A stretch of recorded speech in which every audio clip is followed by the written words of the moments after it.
Assalamualaikum warahmatullahi wabarakatuh. Jumpa lagi di channel Dr. IT Bird Farm, channel yang konsisten membahas tentang rawatan murai batu lomba dan penangkaran dunia burung. Nah, teman-teman, tema kali ini kita ingin membahas ya, murai batu seperti ini tidak layak dipelihara. Jadi murai batu seperti apa yang seharusnya tidak kita pelihara, karena nanti ujung-ujungnya akan cost-nya terlalu besar ya, dan banyak hal yang perlu dipertimbangkan. Sebelum kita masuk ke topik pembahasan, kita masuk ke intro terlebih dahulu. Cekidot. Nah, tema kali ini teman-teman, murai batu seperti ini tidak layak dipelihara. Nah, untuk murai batu seperti apa itu, kenapa tidak layak? Nah, kita coba detailkan dulu alasannya. Gini teman-teman, kalau kita memelihara murai batu yang itu udah terlalu lama, dari segala segi sudah dicoba, tapi burungnya belum ada perkembangan, dalam artian belum ada grafik yang naik dalam signifikan. Nah, ini perlu tanda tanya apakah itu layak untuk diteruskan atau tidak. Nah, ini karena hubungannya banyak sekali. Kalau kita memelihara burung murai batu itu tidak seperti burung lain. Burung murai batu memerlukan vitamin, memerlukan pikiran bagaimana cara kita untuk merawatnya.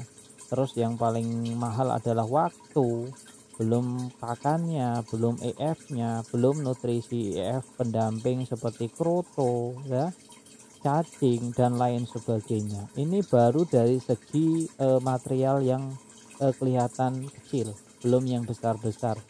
Apalagi kita yang orientasinya memang untuk lomba, bukan untuk rumahannya. Saya catat ya, untuk lomba. Nah, terus murai batu tadi juga memerlukan yang namanya perawatan. Nah, untuk perawatannya sendiri juga tidak main-main tentunya teman-teman, untuk merawat murai batu yang orientasinya untuk kontes atau untuk lomba.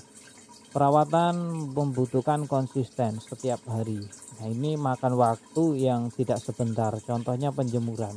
Untuk murai batu yang sudah kelasnya untuk lomba ya, minimal di akar rumput saja ya, itu untuk penjemuran pasti durasinya sudah lebih di atas 1 jam.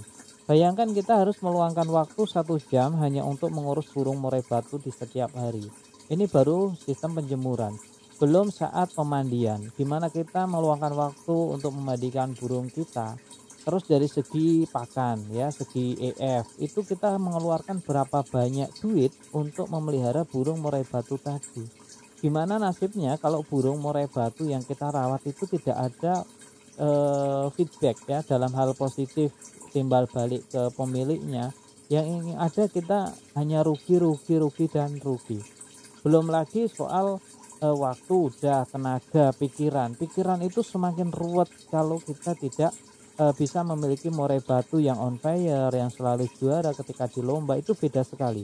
Ketika kita memiliki murai batu yang bagus, yang selalu juara saat di lomba, itu kita tidak ada mental seberat murai batu yang tidak pernah memenangkan lomba. Kalau murai batu yang tidak pernah memenangkan di perlombaan, itu mentalnya sangat berat sekali untuk kita para pemilik murai batu ya.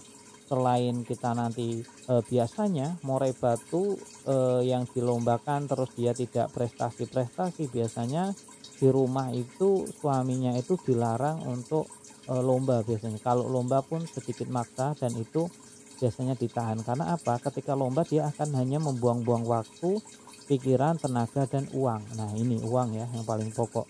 Jadi kalau lomba ya kondangan, lomba kondangan. Nah, ini kan tidak mau ya hal-hal seperti itu ya. Kelihatan sekali bahwa kondangan terus kok masih mau melombakan murai batu. Nah, ini hal-hal seperti ini yang nanti akan kita indahkan atau kita hindari. Oke, langsung saja ya teman-teman, udah masuk ke ini ke pertengahan. Murai batu gacor di rumah. Nah, untuk murai batu gacor di rumah itu yang memang benar-benar gacor ya, dalam artian udah kita turunkan EF-nya tapi dia masih gacor. Terus gacornya nggak tahu waktu, seperti MP3, mana ada emosi tekanan tanpa ada harus mancing-mancing, dan itu setiap hari. Untuk burung murai batu yang gacornya diisi dengan tekanan dan emosi, maka sudah dipastikan saat di lapangan dia tidak akan kerja maksimal. Nanti kita cepat saja untuk menjelaskannya, karena tadi untuk efek dan impactnya sangat disayangkan sekali. Banyak banget yang harus kita tebus untuk menebus murai batu yang kurang bagus tadi. Yang kedua yaitu bocor di mana-mana. Ada murai batu yang hanya gacornya saat di rumah, ketika dibawa dia diem, dilombakan dia hanya pasang badan, bahkan hanya ngukluk atau cenderung matung. Nah ini ada banyak sekali murai batu yang seperti itu karena tenaganya, mentalnya juga kurang bagus. Kalau bocor itu biasanya di rumah nggak terlalu gemprong-gemprong, tapi saat dibawa dan dia dengar murai batu lain itu udah berebet-berebet nggak karu-karuan ya. Beda dengan murai batu yang masih solid, masih oke. Jadi dia meskipun di pinggir ya hanya dengar suara-suara itu, dia tidak terlalu gemprong-gemprong. Tapi begitu dibuka, begitu dilombakan, buka kerodong, dia langsung deder ya, mengeluarkan materi-materi. Nah itu murai batu yang diinginkan oleh semua pemain. Saat di rumah diem, di bawah pun nggak terpancing dengan murai batu yang lain karena tidak melihat. Tapi begitu kerodongnya dibuka langsung pasang badan, jejer. Nah ini ya murai batu seperti itu yang kita inginkan. Terus nggak ada mental. Burung murai batu terkadang gacor di rumah. Dia hanya memiliki wilayah teritorial kayak orang jago kandang gitu, hanya di wilayah rumahnya saja dia mau gemprong-gemprong, pasang badan ya. Temennya ngajak ngetrek datang ke rumah kita, dia berani ngelawan, bongkar-bongkar materi, itu udah hal yang biasa. Tapi begitu murai batu kita digantang, dibawa ke tempat lomba, dia ciut nyalinya. Karena apa? Dia suasana di tempat perlombaan itu bervariatif sekali. Dia mental yang kuat dan bagus, dia yang akan mendominasi wilayahnya. Nah itu yang diadu itu bukan hanya sekedar materi, bongkar materi, sebenarnya yang diadu adalah mental dari burung murai batu itu sendiri. Makanya kita selalu menganjurkan gunakan perawatan dalam perlombaan murai batu itu dengan metode manpack ya. Metode manpack itu kompleks sekali, mental, nutrisi, perawatan, ego, ambisi, dan karakter itu harus dipegang semuanya. Terus nakal. Nah untuk burung murai batu, kenapa saya bilang nakal itu jangan dipelihara, karena ada ya murai batu ketika nakal tapi sudah perlu diproses kok nggak ketemu juga. Ini mendingan cepat-cepat dibuang saja murai batu seperti ini, jangan dipelihara. Nakalnya seperti apa? Ketika melihat musuh langsung ngejar, nabrak sangkar ya. Udah diturunin EF-nya, udah dikasih cacing, nggak ada perubahan, lalu nunggu apa lagi? Mau nunggu sampai kapan gitu loh. Kalau itu berproses tapi kan dibatasin waktu. Jangan berproses terus. Kalau berproses terus ya bungkur ya. Kapan kembali modalnya ya? Yang ada kita malah pusing dalam bermain burung murai batu. Bermain burung murai batu ya selain kita harus menikmati proses ya harus tahu diri juga lah. Semua kan butuh yang namanya ekonomi ya kan, butuh pengen untung, pengen menang ya. Kita juga pengen senang, masa hobi nyari pusing? Siapa coba lomba kondangan terus, masa nggak pusing-pusing lah ya kan. Ya jangan sampai lah kondangan terus ya. Kondangan sekali nggak apa-apa, setahun ya kan, tapi kalau terus-terusan itu namanya waduh ya, malah dikerjain burung murai batu. Burung murai batu yang seperti itu buang ya. Atau kalau burung murai batu nakal, mungkin dia ada salah perawatan di sebelumnya, dan di salah jalan satu-satunya untuk mencoba mereset ulang adalah coba ditangkarkan burung murai batu yang nakal tadi. Kalau sudah berbagai cara sudah dilakukan, dari mati umbaran sudah, terus pendinginan dengan metode cacing juga sudah, maka teman-teman coba breeding ya. Kalau nggak bisa breeding, yang mendingan dilepas saja untuk murai batunya. Nah terus yang terakhir nih, ada susah settingan.